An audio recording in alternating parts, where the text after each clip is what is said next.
I mean, I must say I had done some behavioral and non-directive additional psychotherapy studies, but what I was told was, as a therapist, you have to keep out of the picture. You have to be like a neutral mirror, yeah? And all they wanted from me to see me, yeah? Who are you? Do you live what you preach? Yeah. So this was this challenge and this wrestling in me. And I knew I had to become real. I had to become me. I had to work out of my I and not just out of my professional toolkit. Hoy tenemos a una invitada muy especial, Anita Charton. Es una pionera en el trabajo biográfico y nos va a contar cómo conoció la antroposofía, cómo dio sus primeros pasos. Bueno, es una invitada que de primera mano nos va a contar toda la evolución y el desarrollo en sus primeros momentos, el trabajo biográfico, su esencia, lo que nos trae en este tiempo y espero que te guste. Es la primera grabación que hacemos en inglés, en otro idioma, así que te recomiendo que actives los subtítulos. Gracias.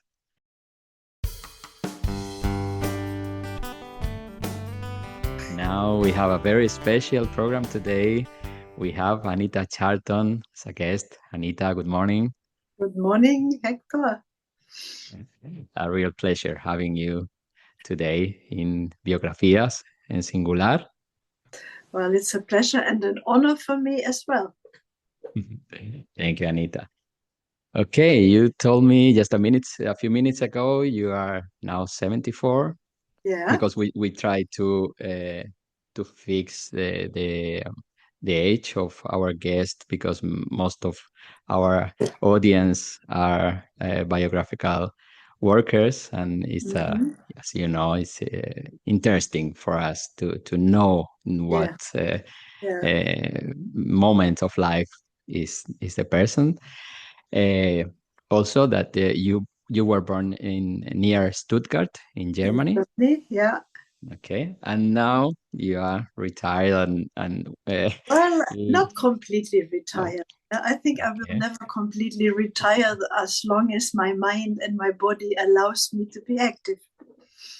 Yes, and now traveling around the world and and enjoying life and working, as you said. And working, yeah. I mean, as I told you about my book, that has taken quite a bit of energy the last year, because it's kind of a professional legacy. What I've tried to put together there, the things that were important for me, and that I tried to hand on to colleagues, to younger people who are getting into this impulse. And not only that, but also to make a statement in our time where, I mean, we spoke a little bit before we started the recording, that AI is becoming so prominent, and not only that, but the forces that are taking over our soul, especially our eye activity, are getting more and more strong, yeah? So this question of what is the human being and what is human, and how do we want to cultivate this? How do we want to live in these crazy times? They are getting more and more crazy, in my view. How can we really stand there and continue to develop as we are wanting to develop as human beings? Yeah. And yes, also now you mentioned AI also in our times. I think we are strongly called about what we do with our eye and what we do as human beings in our responsibility now.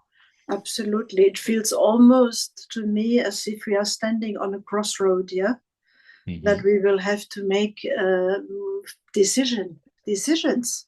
What do we want to solve, and where do we want to go? This is like very prominent at the moment, and comes with a lot of challenges, a lot in all areas of life. Yeah.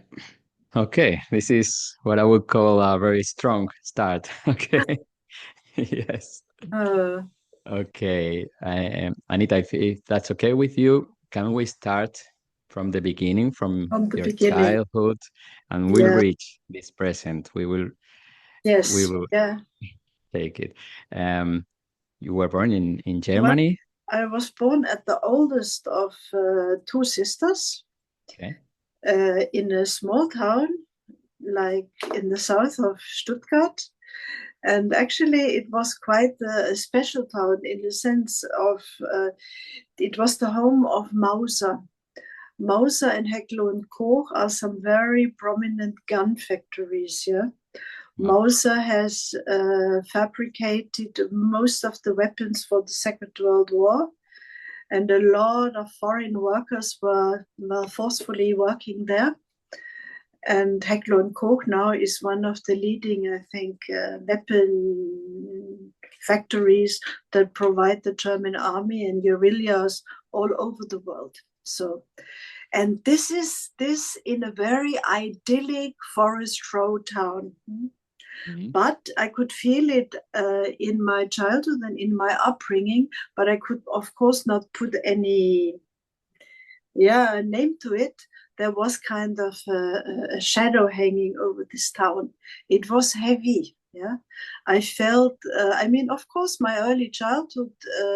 I was in a working class family. My father also had the post in this gun factory. He was not actually. I was happy that he did not fabricate really guns with ammunitions, but for sport, sports weapons. That because the whole city was governed by weapons, and nearly everybody worked in this industry. Mhm. But it was a town where everybody knew each other, and as I said at the beginning, it felt happy because there were the woods around me. I was a nature child. I played outside. This was really beautiful. This gave me a lot of, I think, also etherical forces. But then when puberty came, it became really tough for me. First of all, the town was absolutely boring.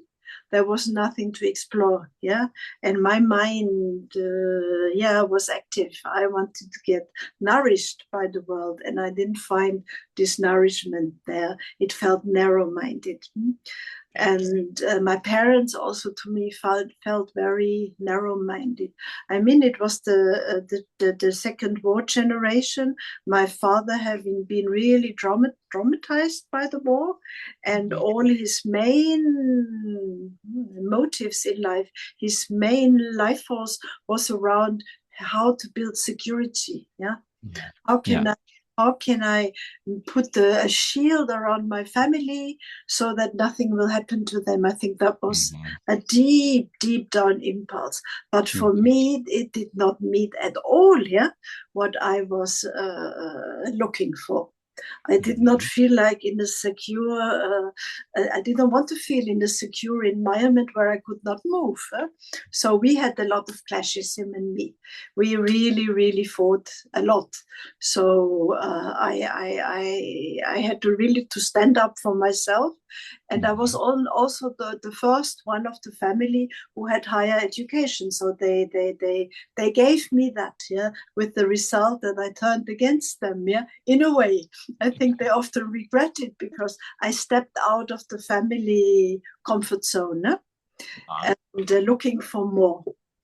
And very soon, through a friend who brought me in contact with hypnosis, actually, and the writings of Sigmund Freud, I got interested in what's happening in the soul.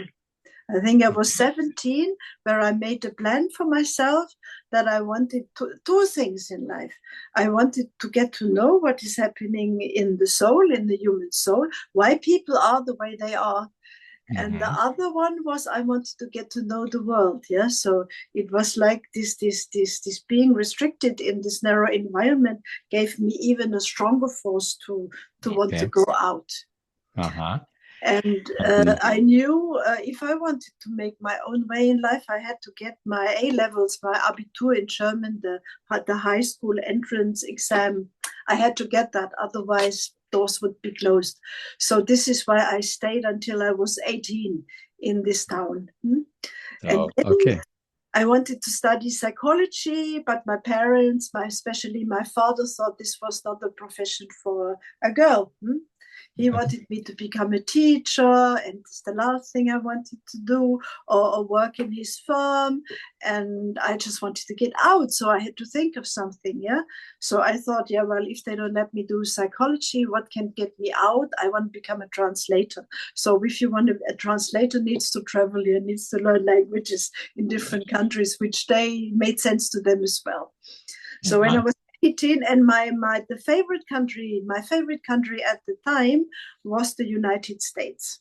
I was in love with the United States because part of my family had moved there, and when they came for a visit, it was like a fresh of breath air, and America, the continent of all possibilities, in my mind.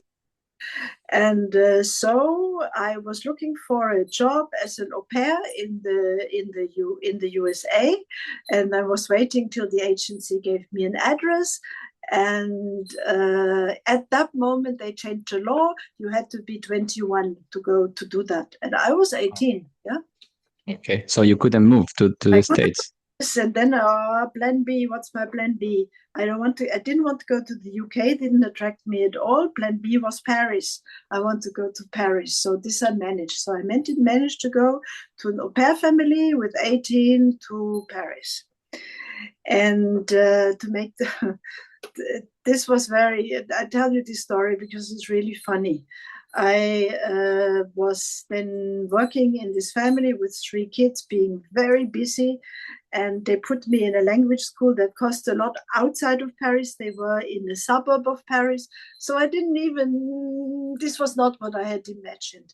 And I was then I met somebody who told me, why do you not study languages at the Sorbonne? And this will not cost you so much, and you can travel to Paris every day. Seemed a good idea. And in my mind, it started to work. Well, the Sorbonne is a university. If I can study languages there, maybe I can also study psychology there. I need to find this out. Yeah. How do I find this out? Yeah, I need to speak to the director of the Sorbonne, I thought, because of my extraordinary question. It was in the summer, so there were no students. So off I went. I did not have no idea what the Sorbonne was. So I asked in the metro where the Sorbonne was. I finally found it, and I found, somebody who took care of it, the housemaster, something like this, because there was nobody. He asked me what I wanted. I said, I want to speak to the director of the Sorbonne. And he asked me why. And I said, well, me as a German, is it possible to study psychology here? And he said, well, you don't need to speak to the director of the Sorbonne. A few streets later, there is the office for the foreign students. You can go there, which I did. And then there was a long queue, and me asking everybody. But in the end, I was in front of the secretary, who didn't even listen to me properly, who passed me a pile of paper like that and says, fill this in, and then you come back.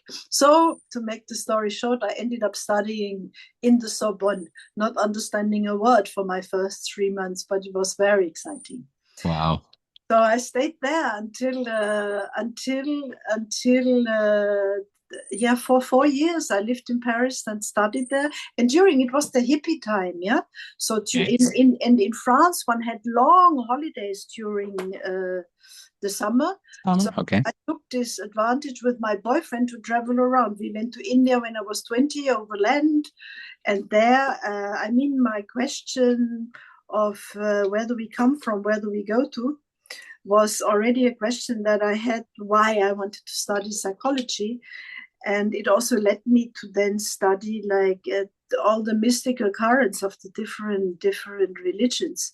And starting with India, it was a very strong experience for me to meet the Hinduism and non-violent being and all of that. So I became initiated in one of the schools in Ananda Maga, a spiritual stream. We brought that back to Europe and then traveled to the United States the next year, going to all the communities, until a moment when they asked me to set up a center in Germany, where I felt, no, it's not really, I cannot commit to this really. And in the meantime, I don't know, I had come across Anthroposophy because of my child. Actually, I was pregnant, and I also did. I moved to after Paris, after the 4 years in Paris, I moved to continue on to study in Germany, in Heidelberg, to finish my diploma. But to just make a short loop, during the time in Paris, after coming back from India, and me personally having had also a very strong experience when we traveled overland in Afghanistan, I also started to study, next to psychology, social anthropology, with Afghanistan as my main subject. Wow. So this got me in touch with the whole Islamic world also. That went after a while very dormant in my life, but at that time Afghanistan was very dear to my heart. But what I wanted to say, in Heidelberg, I had to do some studies on alternative education, and during those studies I came across Waldorf education. And I went to see a Waldorf school, and I saw their pamphlet, and there was a sentence in their pamphlet that was for me like struck me, and that was, we do not have to educate our children. Now I say it in my words. It was Struder Steiner quote, to serve society, but society has to serve the development of our children. That really touched me. So when I was pregnant, then I thought my child is going to go to one of these schools. How old were you at the time, Anita? 27. 27 when I was doing this. I think it was 27. 25 or 27. Very interesting. It was like very concentrated in It your early years. Struck me. Genuine interest in the soul, and also trying to find different cultures, traveling. And I remember in my final exam in Paris, this professor asked me, now, what will you do with your academic knowledge? What do you want to do in life? And I said to him, I want to do two things. I want to help people, and I want to continue to do research. That was important for me. And this was also then, a strand that led later on throughout my life. But there was a bit of a hiccup at the beginning. I mean, as I said, Afghanistan was, I loved Afghanistan. I actually wanted to do a doctorate on Afghanistan, but my main thing was I wanted to travel with the nomads there. The theme that I have chosen for myself was I wanted to compare the socialization of the settled tribes and the nomadic tribes. But and then sorry, was there any trace or any kind of logic concept that you could link to this attraction, to this culture? Well, I mean, it was the landscape. The landscape also. This was very high. We travel, and my love for deserts. When we traveled overland, we traveled through this desert at only passengers in the bus, and the bus broke down several times, and I had encounters with the people that had never seen a European, especially not a woman. Just very short, but it struck me. I wanted to get to know, I wanted to travel. I wanted to really explore the world. And then when I do socialization brings a bit both together, psychology and this possibility to travel.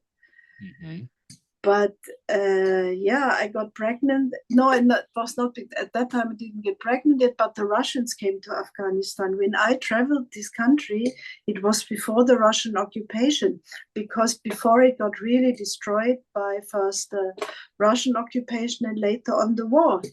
The US, and what I loved about these people, that they were never occupied. I mean, they also managed to resist the US troops. They really managed to keep their independence always. And it was not always like now with the Taliban. It was a country where I felt very honored as a woman at the time, not like in Turkey or India, or where I had to be always careful that nobody grabbed me. In Afghanistan, this would not happen at all, yeah. And I ended up also doing research in Afghanistan for 3 months with the interdisciplinary team. So I really had the chance to travel to this place several times, and but it never happened. This never happened. So the Russians came, and then my alternative was, now I'm going to do Oriental dance doctorate on Oriental dance, and I need to go to Cairo for this, or to Egypt. And then I got pregnant, so this didn't happen either. Yeah. So there I was with a child, married to a Frenchman whom I had brought with me from Paris, and he was still studying. And so it was up to me to find a way also to get some money into the family. So I was looking for a job after my graduation, after my diploma in clinical psychology. Where were you living at that time? In Heidelberg. Okay. And what I found was, Germany, by chance, first of all, a secretary post in a social science institute, which became a very prominent social science institute afterwards. They took me on, and they made me do interviews with people. And what they were working on, a pioneer instrument to target people through specifically addressing them. And that was interesting, especially at that time, for cigarette industries, because cigarette industries work with the image, of their product, and not so much with the quality and so on. So it was image. How do you create a specific image? And the other main people that asked for their projects were political parties. So I did right extremist studies, left extremist studies, and especially we studied material and immaterial values in people. And it was very interesting. I was working with a very interesting interdisciplinary team with friends and colleagues that I got very, very well. But the content of what I was doing was troubling me more and more. Because after they employed me as a secretary, they asked me full on to take me on as a psychologist. And which I did, which meant a full-time job. And my husband was at home taking care of our daughter. Had not been my life plan. I didn't want to do that. I wanted to be more of a mom. But I did that, which was also, in the end, it gave me quite a good understanding of what is happening also in this industry. It was like a subtle manipulation of people. They had this instrument of that you were doing interviews, and you were coding what people said verbally, and this you could back, and they found out when you are fed back what you say yourself, you cannot resist that. And so I did that, and then with more and more feelings of, no, this is not what I want. This is not helping people. This is really manipulating people at the very subtle level, trying to find trends before they even were conscious. Very subtle and very cleverly done, which gave me to make a bridge, a real good eye when I saw what was happening in COVID. But this is another story. Anyway, I thought I need to get out of there. I need to find. Well, I was how old were you there at that time, Anita? Between 28 and 30. I was there, and then I asked them. It was a possibility to ask freelance, and then I would get even more money. And I have to say, my marriage was in trouble. I was also not happy there, so I wanted to get out of my job. I wanted to get out of my marriage. How do I do that? So I planned to go to the other side of the world because I had a friend there. And that's what I did. So I temporarily separated from my husband, what was meant to be for a year, to just go. And in this 30 year was very, very important for me. I think it was one of the most important years of my life. Okay. In my traveling back was how to attain knowledge of higher worlds, because I wanted to study that profoundly whilst I was on the road, and I did. And so I went to Australia with my daughter, was then 3 years old. Mm-hmm. And I was thinking, now I need to know if there are any anthroposophists in Australia. I mean, I must say I had made some contact in Germany to anthroposophical groups, but I felt not so. It was too mind oriented for me. Okay. It didn't meet me actually, really. And I mean, and some things felt like the Catholic Church, some ambiances, and I had just gotten out of the Catholic Church. This I did not want. Yeah. Mm-hmm. So, but still, I wanted to know if there were anthroposophists in Brisbane, where I was living at the time. And as life goes, I found a poster in the street of a guy called William Scherer from Hawaii, who gave a talk on the two sides of evil. And it was underwritten Anthroposophical Society Brisbane. And of course I went. And found out this was a pioneer group. I always was attracted to pioneers. Yes. A pioneer group in Australia, very small and very nice. And they invited me to their meetings. They were, we were, and I went. So we were studying theosophy with them, and I felt at home. Yeah, I felt at home. And in this book, How to Attain Knowledge of Higher Worlds, I had gotten a lot of answers to questions that are not even were all conscious of, but I had all these aha, and it was the first time that with a mystical stream, I told you I studied quite a few, I could see it. I felt really at home in what Steiner was speaking about.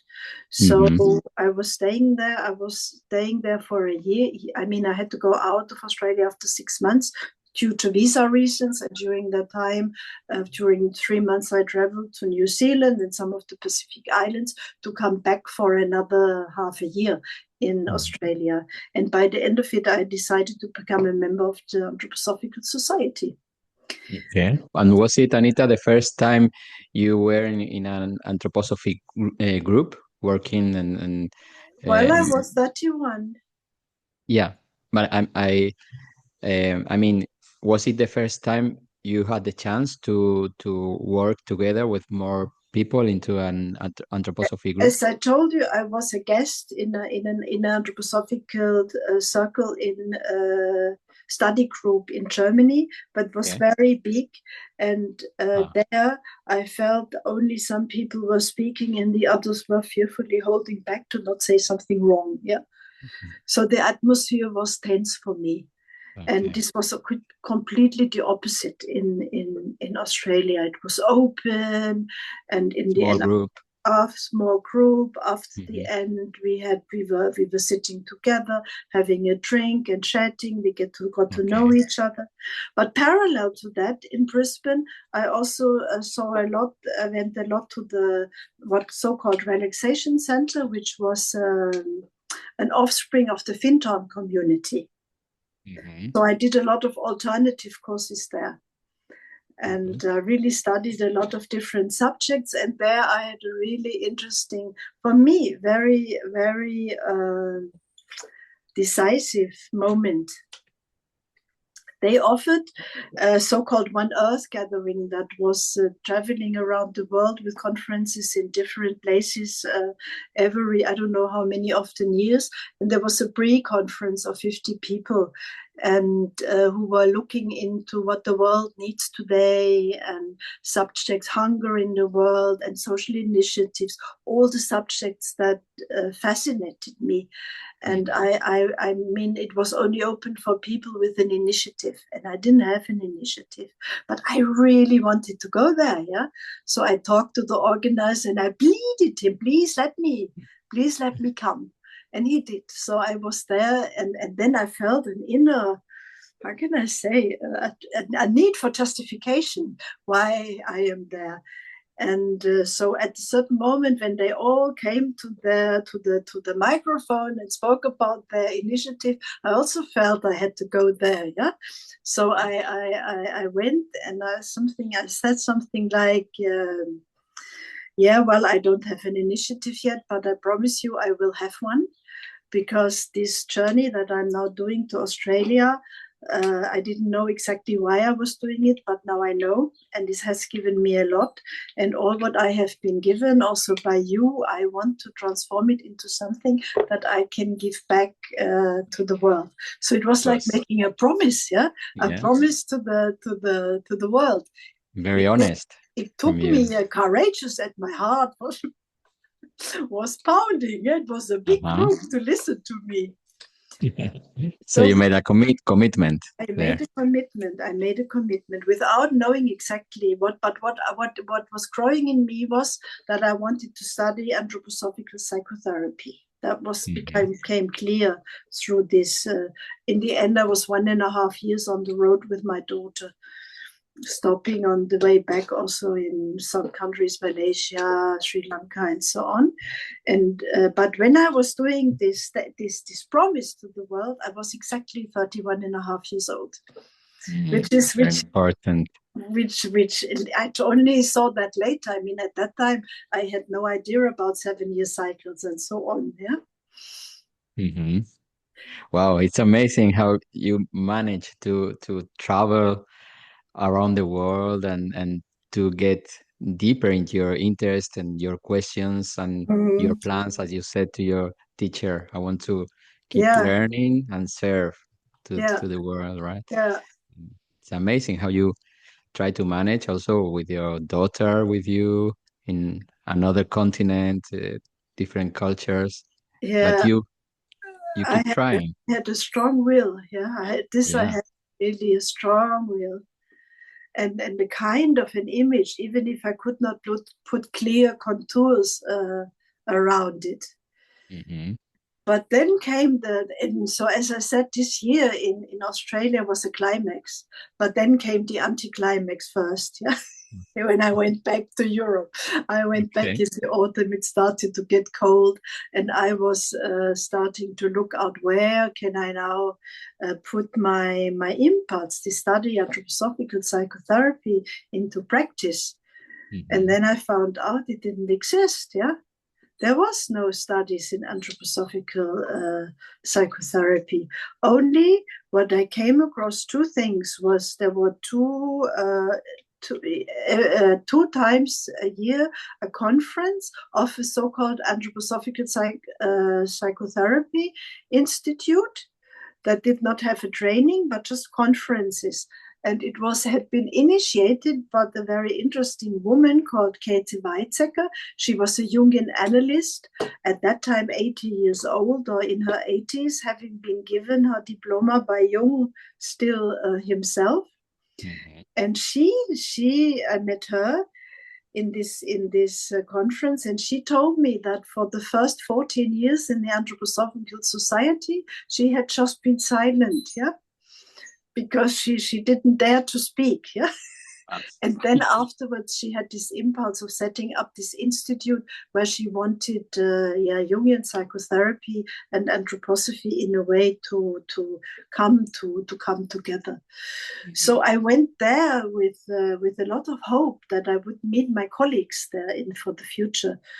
But it was disappointing, because basically it was mainly doctors who. What year would be the approximately late 70s, early 80s? Wait a minute, I was 31. Help me count. I came back 84, I think. Around 84, 88, 83, 84. Okay. And these doctors, they were basically prescribing medicine, homeopathic medicine or anthroposophical medicine, and maybe occasionally talking here and there, but they had not worked out, as far as I understood, a real concept. There was only one of the doctors who really fascinated me, and that was Paul von der Heide. He was at the time the head of the psychosomatic department of the Filder Clinic in Stuttgart, and became later on important for me. I remember a conversation in the break with the doctor, whom I wanted to share my longing and my quest. And the first thing she asked me is, "Are you a medical doctor?" And I said, "No, I'm a psychologist." And then she said, "Well, my dear, then I would recommend you do first your proper medicine studies, because we are not just an alternative bunch. We are really founded in academic studies, and anthroposophy is the creme on top of the cream on top of the cherry on top of the cake." This shocked me, huh? Because in my heart, it was not living as a cherry on top of the cake, but as the very center of all my striving. And so angry inside with this woman. I mean, I didn't show it outside, but in me as well. If this doesn't exist, one has to invent it. I have to invent it. This was Wow. strongly as an impulse, but it came out of this resistance in my life. Maybe, as you can see, things also came out of these hindrances, out of these obstacles. My father, who really pushed me back, not letting me expand this small village that I had to wrestle with, and then this woman also that basically put me off. It's very interesting there, your strong will, and also that you felt that something new had to be done. Absolutely. But what? Absolutely. And how? And I remember at that time even writing to Professor Leverhut to ask him my dilemma. My dilemma was if he could give me an advice if I should go through Jungian analysis, because there was no anthroposophical psychotherapy training, or if I should just pursue my own path with whatever was there. I never got a response. So I had no help from this side. Okay. What did you do? I did not do a Jungian analysis, because by then I came across an ad in an anthroposophical pamphlet where a course was announced in England at the Center for Social Development of helping conversation, 2 weeks of helping conversation. And this was the closest of what I could find, of what I was looking for. So I went there, and that was a turning point. Then I had found my spiritual home at this place, because it was the Liverhood impulse. But in the UK, because English was more accessible to more people around the world. And this building, had a big entrance hall with a huge wooden door. And whenever this wooden door opened, you had no idea who was going to come in from all over the world. It was International Adult Education Learning Center. So absolutely fantastic for me. Yeah. And Koen van Houten became my spiritual teacher. Later on, I had conflicts with him, but he was very important for me, for my vision, because he spoke to another concept of healing and so on. And it really, really touched me. And I wanted more of this, And then the next spring, and then that's when I was really 33, they offered 1 week on how to work with biography work with groups. And this was clear for me. I wanted to go there. I wanted to go there also because in the human being at the threshold in Bernard Liverhood's book, I had read that working every therapeutic stream, everything working with human beings had biography as a basis or something like this. So I felt deeply. I had opened a practice at after this course in England, the Helping Conversation, I opened a practice. And I spoke to this doctor that I had met in the conference, where I said he would become important later, Paul von der Heide. And I asked him, I told him, I'm new to anthroposophy, but I have this deep wish of working with people out of an anthroposophical understanding. And he said, this was so important for me. Yeah? He said to me, I have to tell you something. When I was young, we were getting together with 3 other colleagues, and we also were in the same situation like you. And we pursued our impulse. And if we wouldn't have done it, the Field Clinic would not be there today. And what you are going to do, and this gave me, of course, a big responsibility, is important for the world, and I will send you patients. So this was my start of my private practice, anthroposophical private practice. Mm-hmm. You found the way. Found a way, and then out of my work with people, I came to this: I need to understand more of biography. I really do. So when they offered this course the next year, I went. Mm-hmm. And I got, it was like being stricken by the lightning. Yeah. Yeah, this is really for me, because what I found was a way of working with people that was not a therapeutic way. Yeah. Therapeutic in the sense not focused on their on what was wrong with them, what they needed to develop, but it gave an outlook into the future. It was more. We need to build capacities with the help of our own biography that become social capacities that we can move into the future with, yeah, and that also have as a tool, social skills to be with, and so serve not only ourselves but serve the community, serve society, serve humanity as a whole. This is what I mean by the turning point. So trying to take my gaze away from the therapeutic realm into the social skills realm, but with biography as the material. How can we transform our biographical material into organs of perception, into social skills? I mean, that's the bigger picture, yeah? Yeah. And of course, in this work, healing and development are linked. Okay. So whenever you make a step into the future, your past is catching up with you, and you have to focus on what is actually holding you back, so that you can go forward and work with this. So it becomes this dance between past and future, but happening in the present. And that became my life's work, from then on. So in the plane back from this course, I had this strong impulse to bring biography workshops. I had never even done myself one, but to Germany. And I asked 3 colleagues that I had met in England if they would join me. They were 2 Germans and 1 English woman who was working in Germany, and they said yes, but they were still in England, and I had to make the looking, where can we do this?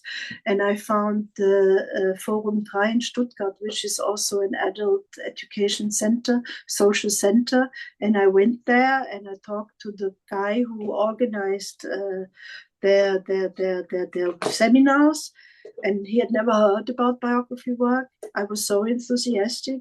He said, I cannot really judge if this is really true to the impulse we have here, neither to anthroposophy. So it's interesting, and I make a proposal.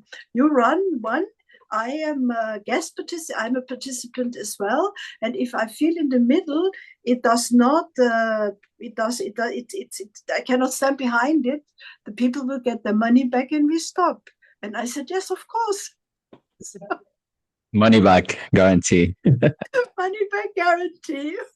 You're That's not nice. polluting your institute with something that doesn't fit.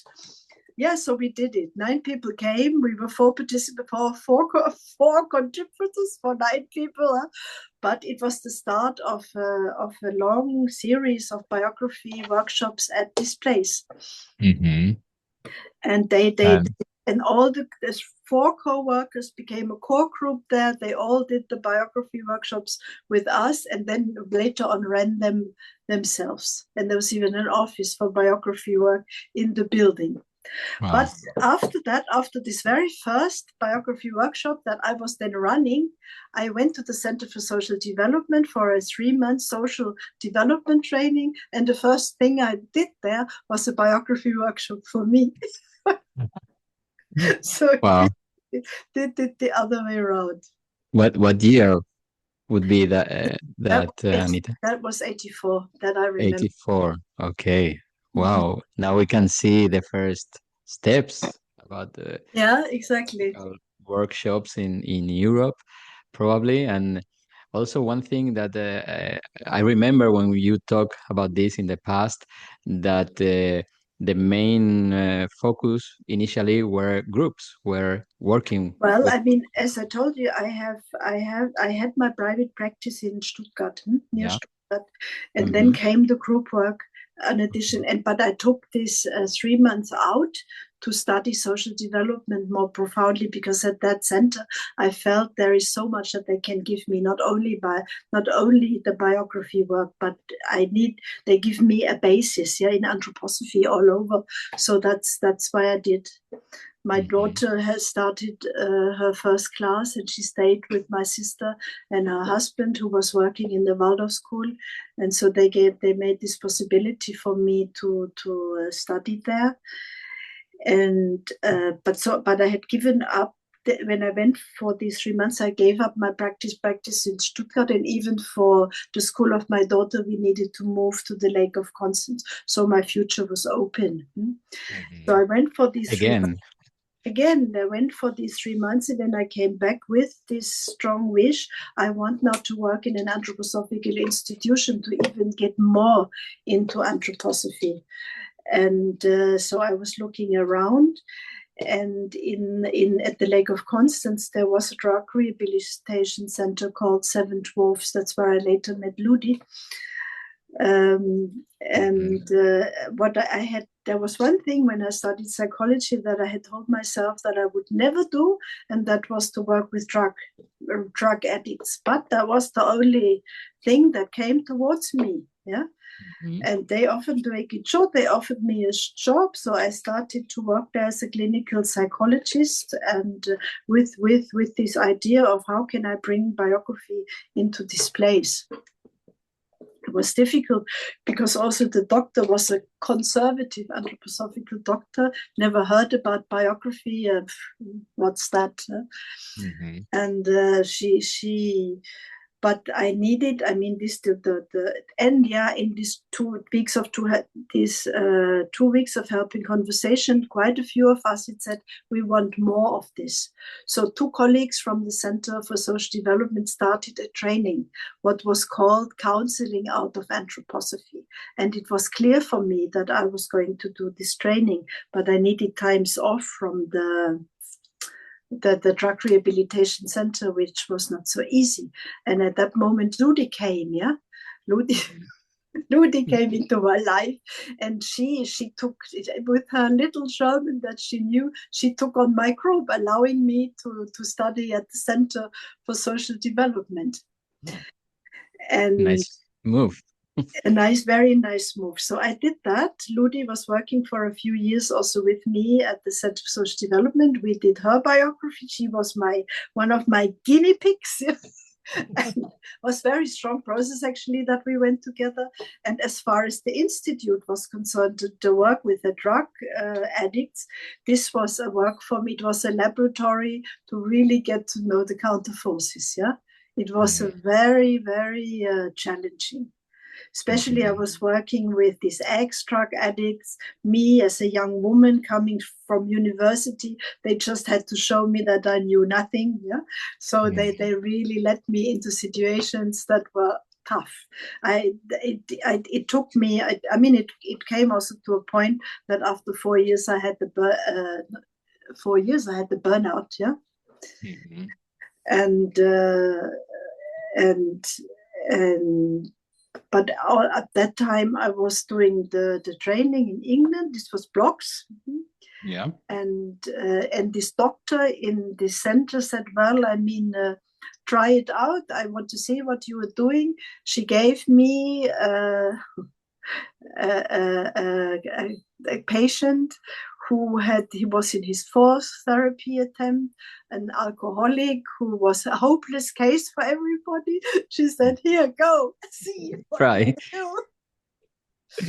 And of course, we came to a point where we turned around in circles. Yeah. So I had this feeling of, it's going to fail. I will never be able to show. And then I took a courage. Yeah. I said to him, if you think we are turning in, it was a risk. This was a mass intervention. We are turning in circles here. And we're not getting anywhere like this. If you think you're a hopeless case and nobody can do anything for you, I also can't. So make your mind up. Either we get real here or we stop. Mm-hmm. And so he made the step. He tried. Okay. We could make a step together. And later he became a co-worker at the place. Yeah. Amazing. It was amazing, yeah, but it took a real strong courage because I thought, yeah, if I fail, my whole biography impulse will not be recognized there, yeah. Mm-hmm.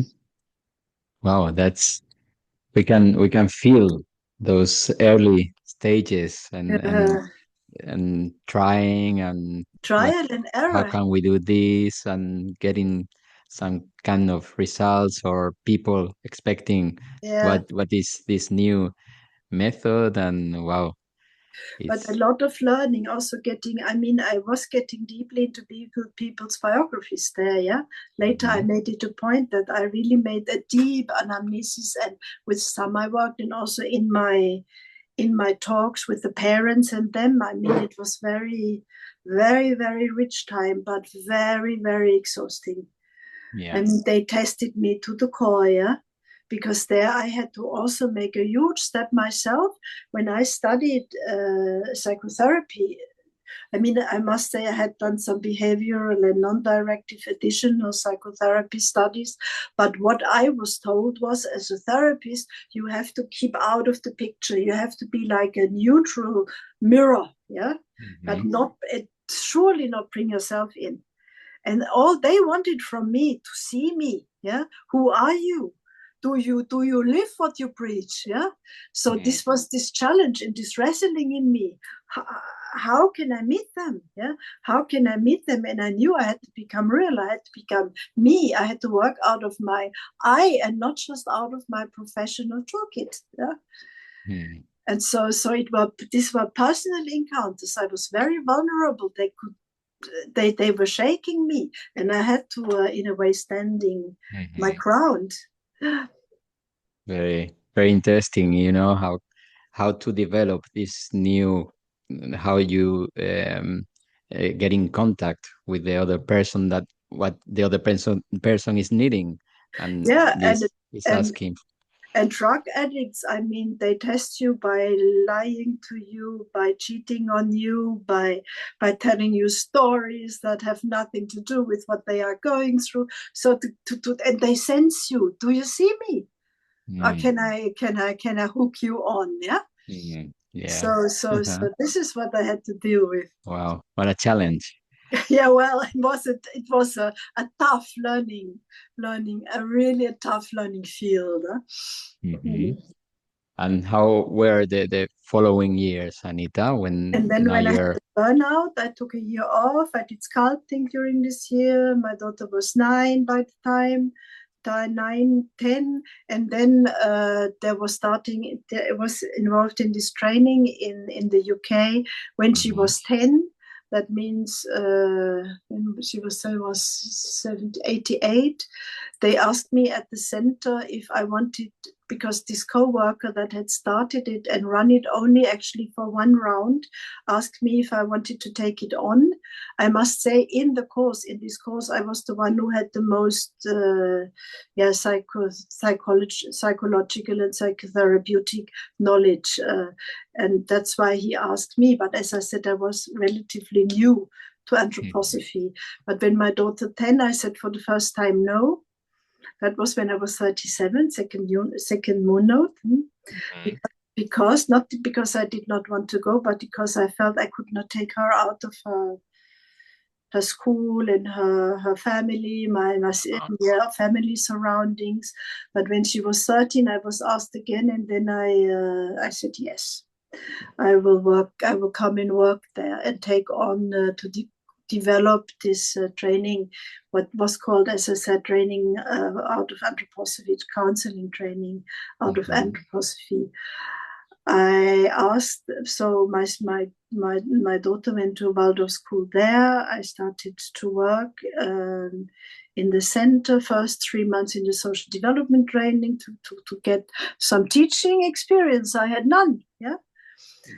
And it was really like jumping into the cold water, and at 40, and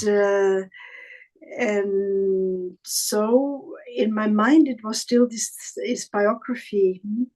And I thought counseling anthroposophy doesn't sound right, because what we are working with is biography.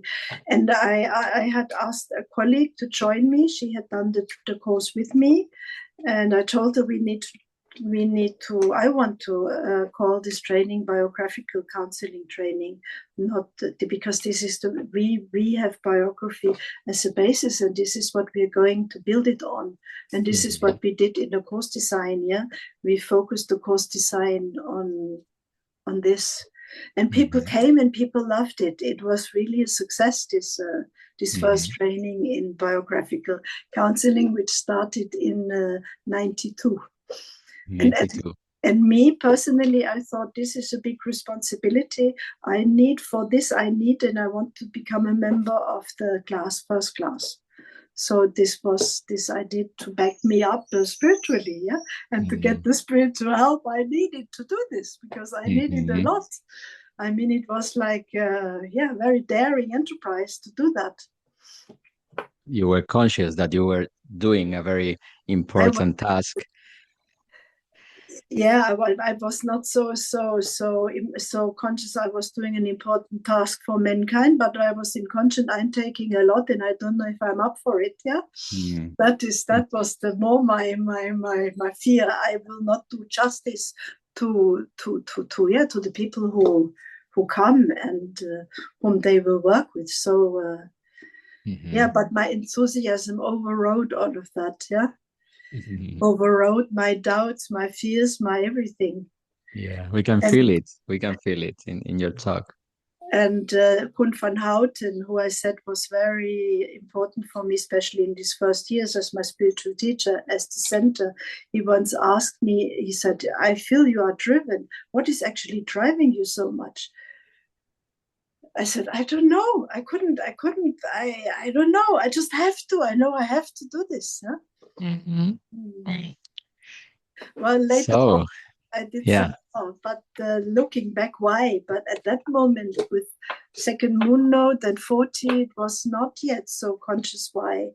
Yeah, but you were doing a lot of things.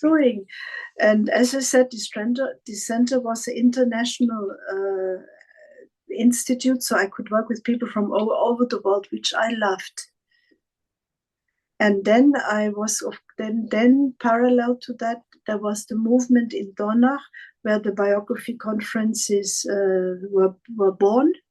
So I was connected to that from the very beginning. And I met Michaela Klöckler, I met Gudrun Burkhardt, I met Bernhard Lieberhut, I met all the pioneers in the field. And Gudrun Burkhardt invited me to teach in Brazil in her Artemisia training. So from the very first training that she gave, my input was always counseling skills. And so you were regularly there in Brazil, or? And then I went regularly to Brazil to teach in her course. And of course, there were people coming from all over Brazil. So they invited me to different parts of Brazil to teach. So I was teaching in many parts in Brazil, and I loved this country. And in this country, I felt the threshold to the spiritual world is very thin. I could be so inspired and so creative. And then So many. parallel to that was Ludi in Spain, yeah, who had Yeah. gone back to Spain and who invited me to come to Spain. So Brazil and Spain were regularly on my annual menu. Okay. Well, so now we can see that you are set with regular activities, trainings. So you have what you had in the past, in the last 20 years, this impulse and trying to find the way to do it. Now it's getting you're getting there and Yeah, getting the back support from the spiritual world, and also learning. You keep a lot. learning all the Yeah, time. And so you are in your 40s now I'm in in the my story. 40s, Yeah. and as I said, the training was running very well. It was not a full year training, so there were times in between where I could travel and teach in other places. So the door opened to the international community, not only inside the center, but really out into the world. Biography conferences in Dornach first, and then we brought them to England, and then they moved out into the world, the worldwide biography conferences. And the center got into a crisis, this place where I was working, into a very heavy crisis. And yeah, well, my colleagues and me, we tried to save it, but to make this story short, after 7 years, Emerson College, it was attached to Emerson College, they decided to sell the house. So we had no more home. Place. Okay. And then what to do? It was I fell into a depression, because this place was not only my spiritual home, but it was the spiritual home of so many people from all over the world. And it felt something very important would to die if this center was not there anymore. But we were not strong enough to do it. I felt it as a personal failure. And so we decided if this is not a physical home, my colleague and me, Markley Matthews, we decided to give it kind of a legal home. So we created a trust, a social development trust, where the biography training, the biographical counseling training had its home, yeah. So we did that and tried to find other venues where we could teach it. So first in England, and then me, I had no more place to work apart from, and the counseling training, as I said, it was part-time during the year, so it did not provide a full income. And I mean, I had the daughter to support. And by that time, I had met the people from the continent, from Switzerland. And then I was asked by a co-worker who was a co-member in the conference organization group for the conferences, who was a doctor at the Lucas Clinic, if I was not going to work, I was not coming to Switzerland to work at the Lucas Clinic. By that time, my daughter had finished school, went to university. So it was a good time to make a move with a heavy heart, but depressed that the whole thing didn't work. And thinking, I remember when I'm already confronted with the death impulse of the center as a home, I might as well study death forces more closely and work with cancer patients. Huh? And so this is what I did. And I stayed in this place part-time for 14 years.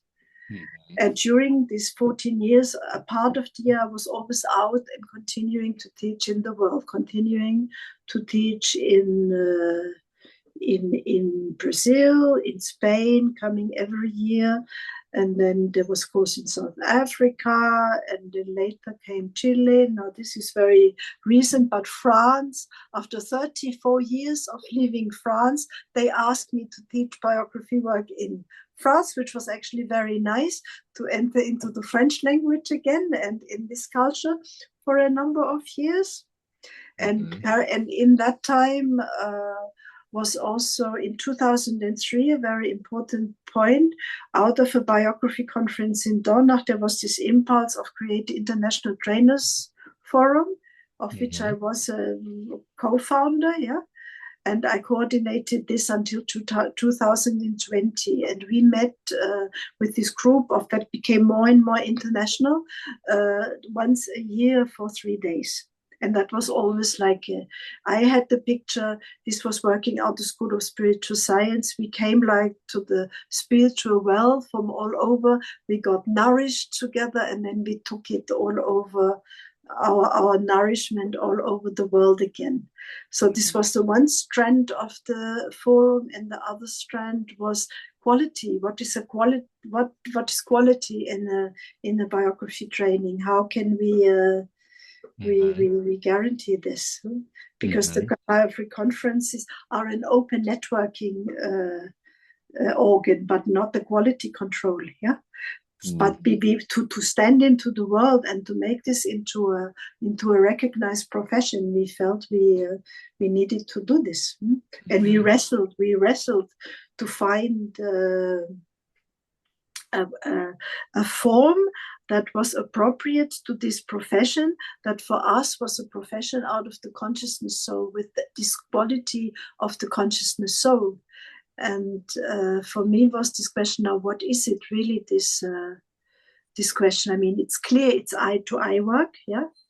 We are not the expert for the other people, but we are sitting in the same boat. We know we are a fellow human being on the same journey, but I just take a specific road for you for a certain time, but in the end we are the same, yeah, on the same road. That's one. And on the what did I want to say? It slipped my mind now, but yeah.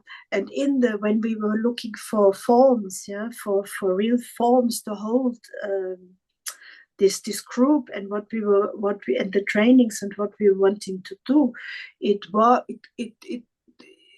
I came to understand that consciousness, so we need to work with the best of our abilities to find a form. But form is intellectual, mind, soul, if you stick to it, yeah? So we need to be ready at any moment when a new question comes from the outside, to let it go and find a new.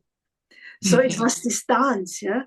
This dance of really putting your feet down and making a commitment and making it clear, but at the same and transparent what you are doing, and at the same time being open to the future, being open to the questions that come that out of the future, and not ignore them and try to press them into the existing form. That was very important.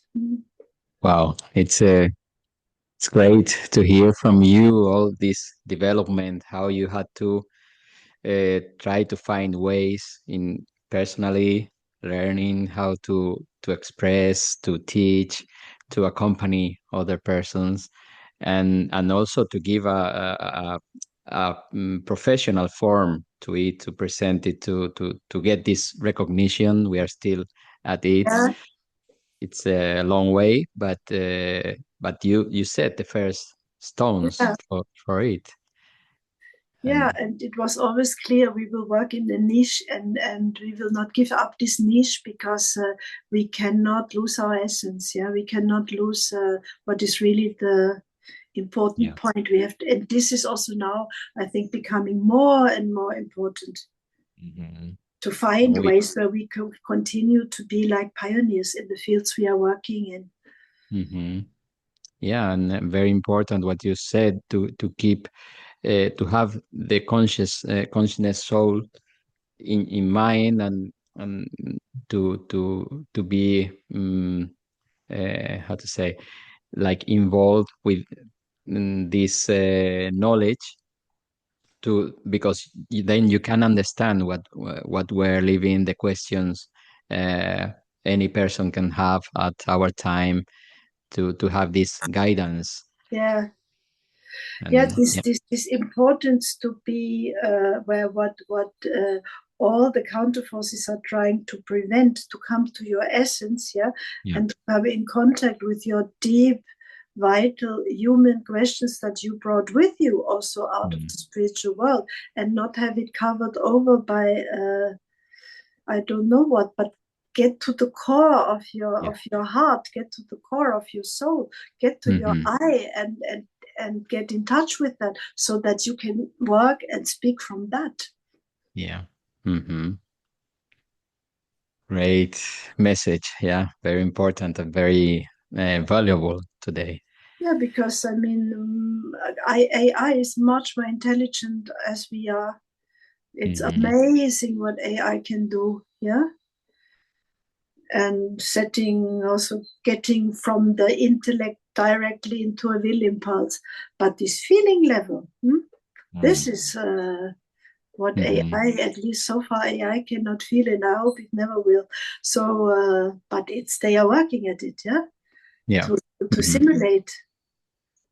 It's yeah, and if I look at now my grandchildren, the world they are growing up in, it's creepy, you know, with being so early confronted with all of this, yeah. Yeah. Mm-hmm. Okay, so now we can reach present. We are now in the present. We know you have a project, a book, a new book to be released in Yeah, the near future. And also we have this International Congress, Biographical Congress next year in Spain in May, yeah, that we are honored with your visit. yeah. And Too. It's will be a pleasure, especially Spain, yeah. yes, This standing love relationship with this country that I have. mhm, yeah. And can you talk us a little bit about your book? What you try to express there, your knowledge, your experience, what Yeah. is it focusing? I mean, the aim is exactly to find to AI development, yeah, to get to this, and I thought, I mean, there was written quite a few things about the 7-year cycles, but I still felt I needed to include them into what I was writing to make a full picture. So the book does a little bit what the first 2 years in a training cover this material. Not all, Mhm. but because I focus on the planetary forces, yeah. But Yeah. with the planetary forces and with each kind of working field that they are focusing on, I make a big rainbow journey through, yeah, I think most of the fields of human development.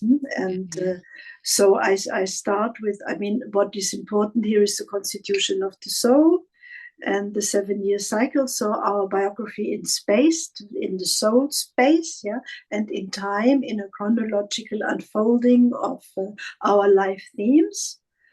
And then I make a part on the planetary forces, how they work in our biography and in our soul. And then I introduce the planetary qualities as the tools for working in biographical coaching, I call it now. Coaching for me is a more appropriate term than counseling. Mhm. I adopted this term many years ago for myself.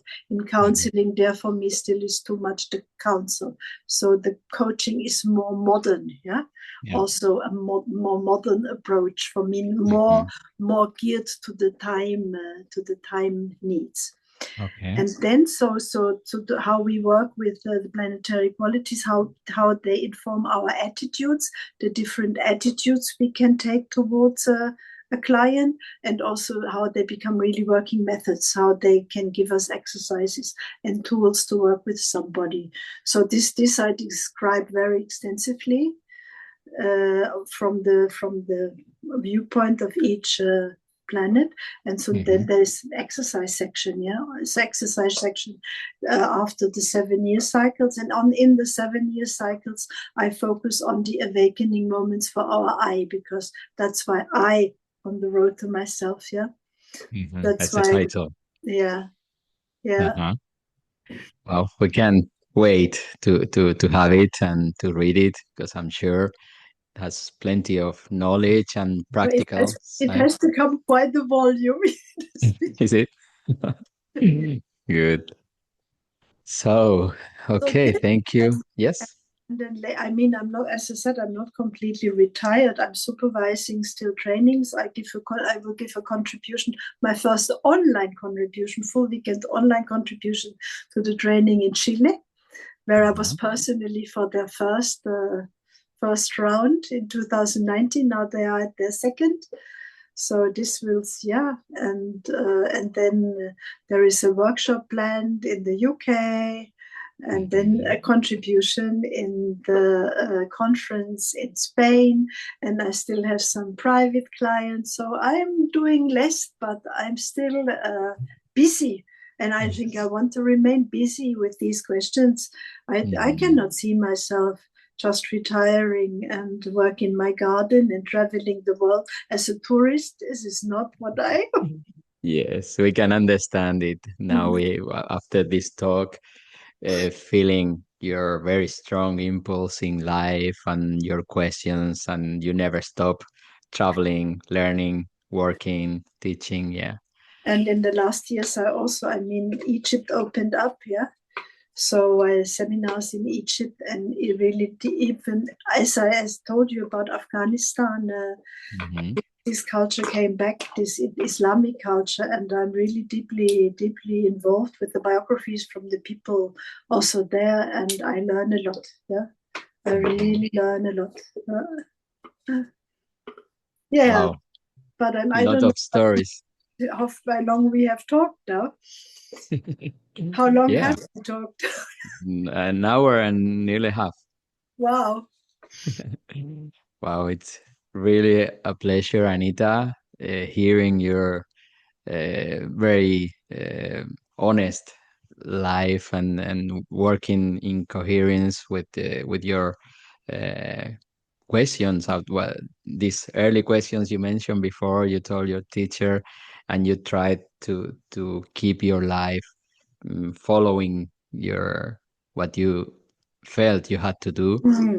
We can see it, and also you talk with very clearly about what the biographical coaching is, and comparing it to therapy. And I think it would be very now more clear to people what is this about, what it's involved, what it brings to a human being now. And thank you very much, Anita, for sharing your knowledge and all your life with us. Well, it's been an honor for me. Thank you very much for giving me the opportunity of putting this into words. Thank you, Anita. We see you next year. Yeah. Hopefully, si Deus quiser. This is Portuguese. How do you say it in Spanish? Sí, nos vemos el año que viene. Yeah. If God wants us, how do you say this in Spanish? If God, if it in Portuguese, si Deus quiser. Si Deus, you don't have a saying like this. If God wants it. Yeah. Si Dios quiere. Yeah. Si Dios quiere. That's it. Yeah. Yeah. Okay. So, Anita, thank you very much, and we stay in touch. Yes, we will. Thank you so much, Hector, for asking me. Thank you. Bye. Bye-bye.